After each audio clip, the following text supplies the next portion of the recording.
If you ask me what part of the world makes the best content in general, it's gotta be Japan. Their games are, in my opinion, still the best there is. Their developers are top tier, and the franchises under their belt over there eclipse pretty much everything else that's made anywhere else too. Final Fantasy, Pokemon, Demon Slayer, Dragon Quest, Elden Ring, Dark Souls, the list goes on for games made there that have all become huge sellers and loved all over. That doesn't even include anime and manga, which are also monolithic in terms of popularity. But there's anything that's been making the quality of the East go down, it's that the West just simply tries to put their fingers all over the things that are made by not just Japanese developers or artists, but even in China, Korea, and many other Asian countries too. You likely know how Square Enix is cleaning house right now from their Western front. As seen here from IGN, it's been going on for over a week so far as of this video being made. To put it simply, Square Enix seems to be gutting a large portion of their Western ties and returning everything back solely under their Japanese roots. Which, if you're a fan of Final Fantasy or Dragon Quest, this gives you hope that it means that their future games won't hopefully be touched by the cursed hands of Western activists. Thank God for that, man. But there's also been a lot more developments surrounding these layoffs and who exactly has been let go. But this also ties nicely with another story that I saw getting shared around too. So this comes from automaton.com. No interference in creative works. Japanese government proposes new policy for anime and game expansion in the West. So, just this past October, the Japanese Ministry of Economy, Trade and Industry, which goes by METI for short, has proposed a new policy that they're trying to push into effect in order to protect the sovereignty and the identity of Japanese media in the future. The reason for this is simple, because Japan's anime and manga industry alone is so lucrative, it may as well be Japan's greatest import to the rest of the world. I really don't need to tell you how popular anime and manga is these days. Stuff like Demon Slayer alone that flies off the shelf at record paces. It's actually crazy that years ago it was also confirmed that Demon Slayer as a single manga series sold more copies than the entire American comic book industry combined, and I'm not even kidding. Demon Slayer outsold the Avengers, Batman, Superman, all of it combined. This just tells you how wildly popular manga and anime has become, and by proxy, even the games that also harken to that beautiful Japanese style and sensibilities that the rest of the world just can't get enough of. Square Enix, for example, their best performing games year after year are always the games that are unapologetically Japanese at their heart. Dragon Quest is a big seller, and continues to be because no matter what trends exist in the world, Dragon Quest retains its identity and doesn't really care, and it's always just a turn-based JRPG at its core. Square Enix has obviously tried to make more Western-inspired games. Final Fantasy XVI comes to mind. While I do love that game's story, its themes, and its characters, and I also really enjoyed its combat, the truth is that 16's combat and vision was very much so aimed at Western audiences. It did sell 3 million units in under a week on PS5 alone, but regardless, it still didn't meet the expectations of Square. That's not to say that 3 million is bad in a week, that is good, but 16 likely was very expensive to make, and if you've played it, you probably agree, so it just wasn't enough, sadly. But like I said, whenever Japan just embraces being what they are, that's when the money comes flowing in. Circling back to that proposed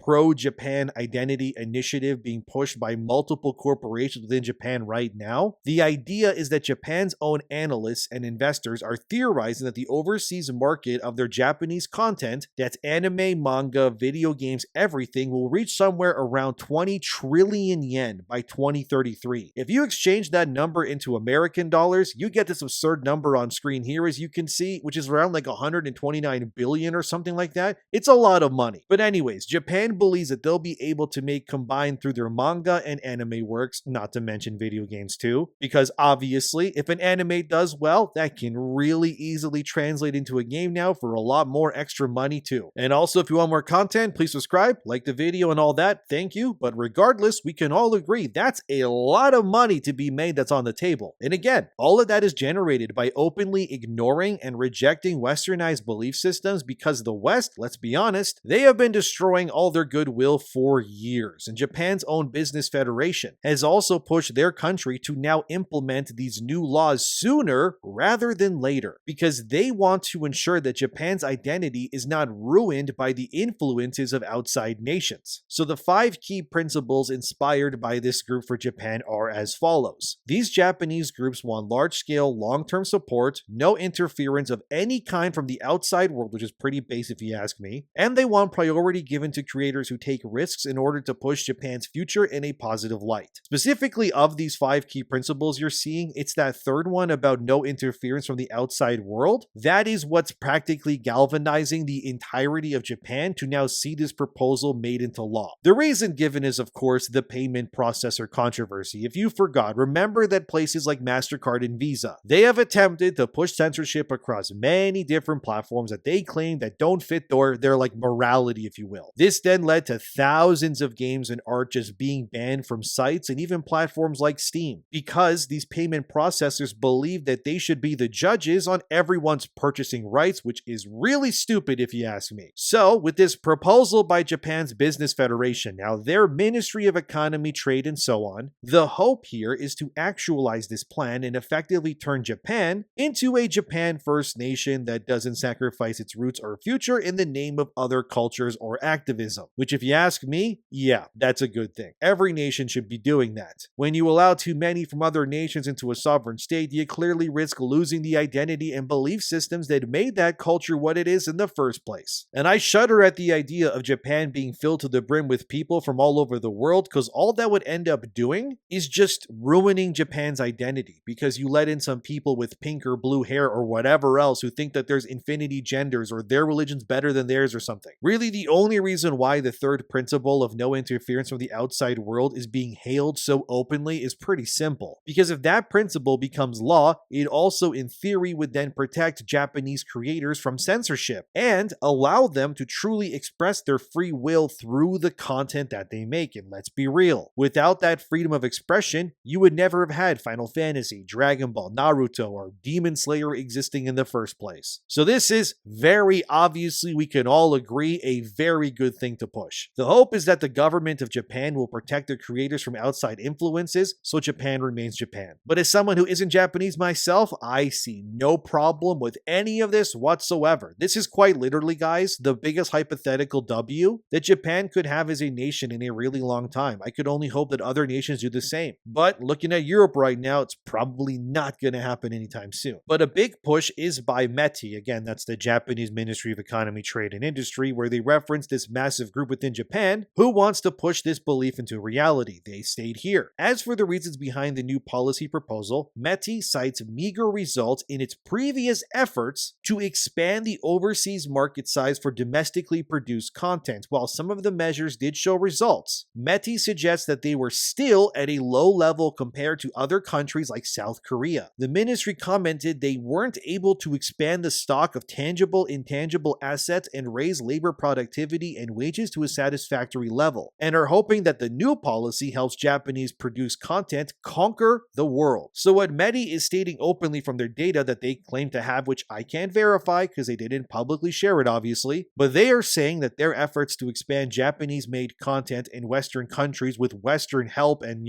like productivity has led to, well, awful results. And that besides some wins, which they don't mention what those wins are either, that the vast majority of actual successful content is just when that content is made in Japan by Japanese people with Japanese help, of course. Gee, who could have seen that one coming? So this now brings me to Square Enix, who, based on the information provided, which I admit is going to be a lot of stuff to show, it seems like Square Enix is also mirroring what the trade and economic group METI was also saying prior, that by banking their IPs and work in the West, it has led to catastrophic results, and the layoffs are, well, kind of insane. So the Reunion 7, that's this account here, they've been instrumental in locating and finding plenty of the recent layoffs that have happened in Square Enix. By the way, before I show you any of these layoffs, do not harass anyone I show you guys here at all. Please be responsible adults about these things. I'm not here to jump for joy saying these people losing their jobs are good or anything, but let's just look at it and you can come to your own conclusions. But one of these layoffs as seen here is Ria P, who was a senior influencer relations manager. Essentially, this Ria person worked for 10 years as they stayed there at Square, connecting their games to Western content creators and influencers. Personally, I think that's a pretty important job to ensure people see the games and get them advertised. So this layoff, at least, I'm a bit confused if I'm being honest as to why it happened. But as you can see here in the yellow, Ria worked to negotiate terms with many influencers across YouTube, Twitch, and many more. more. Who knows? Maybe Rio was cherry picking who Square worked with based on their political angles. I don't know. I'm just assuming. But if they've been laid off, obviously something was going on there that we don't know about yet, but they got rid of them regardless. Another layoff was Graham Monk, as seen here. They were an executive producer at Square Enix who worked on Western games like Outriders. My guess here is that Square is dumping their westernized franchises entirely to focus on their core franchises going forward. So this means that Outriders is likely dead and gone forever now, unless someone buys the IP in the future, I guess. But then we have people like this Izzy person who was a part of the Square Enix collective. They handled publishing and marketing with indie developers according to the layoffs. I could show them all, but the point is that this team, which was about 7 people apparently, and now 4 of them have been laid off by Square Enix. But all the layoffs in this particular sector, obviously, they worked in the same department. That's another weird layoff to me, but let's keep going, I guess. This next one was alarming. So the Reunion 7 found another layoff of someone named Yusuke Haruguchi, who was a localization project manager in the Japanese branch of Square Enix, as you're seeing. According to Yusuke's credits, as you're seeing here, they worked on a total of 22 games of Square Enix, from Visions of Mana, Final Fantasy ports, and stuff like Chrono Cross's remaster, and flops like Oninaki and Left Alive 2. Yusuke was also interviewed at some point, and in the second paragraph, pretty much all my alarm bells are going off. Let me read it for you here. One of the missions of the localization division is to create a quality game that overseas users will not recognize as a Japanese game. We do not simply translate or dub the audio. We pay close attention to the smallest details, taking into account overseas cultures and friends, and in some cases, we even consult with a development team to change the character appearances and game content. Wow, that is a mask-off moment for Yusuke here, to just admit that while working at Square Enix, this guy just admitted that his job was to connect with people in the West, to do things like erase the Japanese identity of Square Enix's games so that customers outside of Japan wouldn't see Square's games as being inherently Japanese.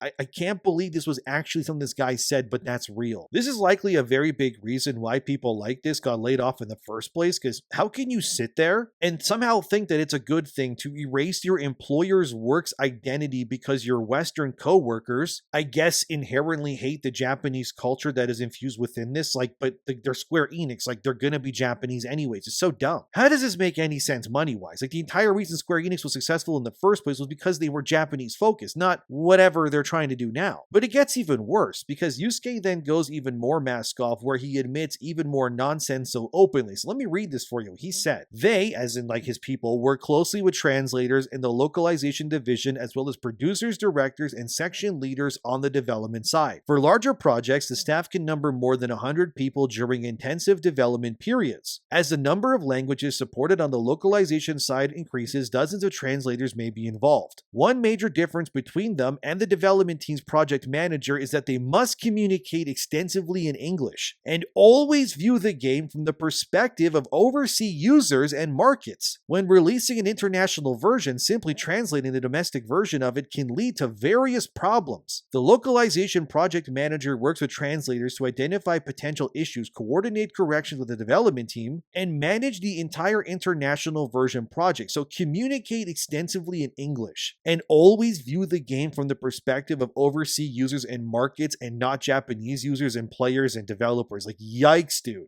This is why you've had games come out where they're using Zoomer dialogue or characters that are supposed to be a part of some other world, but they just end up sounding like kids in a North American classroom, and it all just clashes and feels entirely weird. This is probably also why you have stuff like body type options in the first place. This is exactly why the Japanese groups I mentioned earlier, that they want out of the Western mindset entirely. Because how can you make games in Japan with their culture being the influence and the key, and think that it's a good idea to then let some westernized person decide for you whether it's the story, the characters, or the themes, if they're authentic or not to the game that they didn't even make in the first place? I hate to tell these people, but none of these games take place in a real world like ours. Ivalice in Final Fantasy Tactics in 12, for example, that's not Great Britain. Valistia in Final Fantasy 16 is not Europe, nor is Final Fantasy VII's world anything like our world either. None of these places should in any way reflect the modern sensibilities or the political structure of the world as we know it today. The entire point of video games, it's escapism. If I end up playing a Dragon Quest game and I hear someone like Kiefer in Dragon Quest VII Reimagined end up using the word no cap or Riz unironically, I'm gonna turn into the Joker. The entire point of this is that these worlds are not meant to reflect the real world because they're not real. How do you get this through these people's heads? Like, I love Final Fantasy VII's world, specifically because it doesn't have weird gender goblins throwing tomato soup at like paintings as a political stunt in our real world. And I don't even want to see like Trump suddenly show up with Cloud or Sephiroth. I don't want any of these things. Like, how crystal clear do I have to be when I say I just want these video game worlds to be untouched by the stupidity of the Western world specifically? This policy to make Japanese content Japan first, that can't come soon enough, man. Especially now when you have examples of games like Black Myth Wukong, which is unapologetically authentic in its source material and beliefs, while completely ignoring the Western sense of design, characters, or really anything. It's a Chinese game made by Chinese people about Chinese mythology. Great, and look what it did. Wukong has sold over like 20 million copies in a single year. Like, that's unreal, dude. These companies just need to return to their roots and stop playing make-believe with some Karen with like a septum piercing who tells them they should add body types or modern lingo to their games. Here's another massive image of various people that Square Enix has also removed. That Izzy person is back in the bottom left there, but all of these other layoffs are apparently from the UK side of Square Enix. I'm also seeing another through line throughout all this, which is that everyone has pronouns in their bios and stuff like rainbow flags. It's just the typical Western ideologue virtue signaling portfolio stuff we've seen from so many other companies. Again, I'm not celebrating these people losing their jobs. From what I can tell, using pattern recognition in my brain, and the conclusion that I'm coming to is that there is a very specific type of individual that is being laid off repeatedly here. I'm not noticing too many actual Japanese people being laid off, besides that Yusuke guy who thinks that Japanese games shouldn't be Japanese, but the majority of these are just like white women and men being removed, which is kind of interesting. And they all seem to be in some way believing in the same political nonsense too. Very interesting, honestly, to see this all unfold the way that it has. But another layoff is this person named Ann Liu with their last name. I'm not even going to bother saying it, but they were apparently a global brand manager for Square Enix. But highlighted in yellow there, this Ann Liu was a part of something called Limit Break, which if you don't know what that is, I looked around and Limit Break is apparently a UK-based mentorship program that works to raise up what they call marginalized and underrepresented voices at Square Enix. It was founded in 2019, and the goal was to pair up these marginalized voices with people who have experience and I guess power at Square Enix. So the program was specifically meant for people who identify as someone from marginalized genders. So I guess that means stuff behind male or female, as well as different orientations. Stuff like disabilities even are listed. And Limit Break also prioritized people who have neurodiversity, which I had to even look up what that is, but apparently neurodiversity, or neurodivergent even, is a concept that the different brain functions of a human is normal and not something that needs to be fixed. So I guess they prioritize people who had stuff like autism or ADHD and stuff like that. I have no idea. This is weird. But I ended up just, anyway, I just asked Grok at some point, like, just summarize what Limit Break was exactly, because I'm just losing my mind here. But as you can see on screen, it's a lot of like activist level stuff that's being pushed here. Like, none of the participants are chosen that it seems based on what I could find when it comes to their creativity or their work ethic, or I don't know, their credentials. Instead, you're just placed in this program as long as you conveniently belong to one of these groups, I guess, which honestly, I'm not surprised that Square Enix is laying off the people who made this. Because why would they waste their resources raising these people up when they could just, you know, hire people who are already good at what they do? Like, if Square had a program where actual people with real talent, regardless of whichever checkbox they highlight, could like enter it, like, I don't know, an indie game developer who is really talented at what they do, or someone who's an amazing audio engineer, I could see such a program working well to find those people work in their fields because they're gifted at what they do. But this just instead seems like, and I'm just going to say it plainly because why bother sugarcoating it, but Limit Break sounds like adult baby daycare to me. Like, it's a bunch of people who want to be coddled into a company instead of just like working and improving themselves. Maybe that sounds cold to some people, but I'm just calling it how I see is all. I'm not going to say that people like Ben Starr, who voices Clive, who's a part of Limit Break, is bad or anything either. Like, that guy is probably just being paraded around and attached to anything at Square Enix because of his name, so I get it. But Limit Break kind of just sounds not really that important to someone like Square Enix. And I think the less Western-based Square becomes, honestly, it's the better. And another interesting layoff found by Reunion was this Trudy lady, as you're seeing here. Although Reunion then found, as seen here as well in this Trudy person's about section of their work, that in that third paragraph there, it says, "My approach blends strategy and empathy, aligning people programs with business goals while fostering trust, collaboration, and continuous growth, whether leading investigations, designing DEI and L&D initiatives, or navigating change. I'm dedicating to building workplaces where both people and performance thrive." So this person's job was tied to DEI, and they pushed it within Square Enix. Like, they literally said that themselves. And that's like, that's kind of interesting. Now, look again, I'm not celebrating people being laid off here, but can we admit that everyone that is being removed, like, it's the same sort of person, pushers of DEI, inclusivity, and all these things that have been proven time and time again to do nothing for games but just make them worse. You ask me, the only person who should be making Final Fantasy games are pretty much just Japanese guys and women. And the dorkier they look, probably the better they're going to be at their job. Like, I really do think that's the best for Square. Just hire the biggest nerds you can find possible. And I could keep showing you more employees, but you guys get the point. It's a very specific crowd of workers that are being removed. And I can't really say that that's not some coincidence. It seems deliberately done on purpose now. Adding this with the proposed idea from companies to push for the Japanese government to protect Japan, this tells me there's a shift happening here. Japan may finally be taking their sovereignty seriously again and realizing that they need to batten down the hatches, up the defenses, and make sure that their country and their identity stays what it is for future generations to come if they want to survive and keep raking in the billions of dollars. I also just think that in general, that nationalism will also be on the rise in the coming decades too, as more and more people who want their countries to be what they were originally, but that's going to get messy for sure. But as you can see, Japan has clearly had enough, and honestly, I don't blame them one bit. But what do you think? Let me know in the comments. Subscribe, thanks for watching, and let's really hope that Japan is serious about this before it's too late.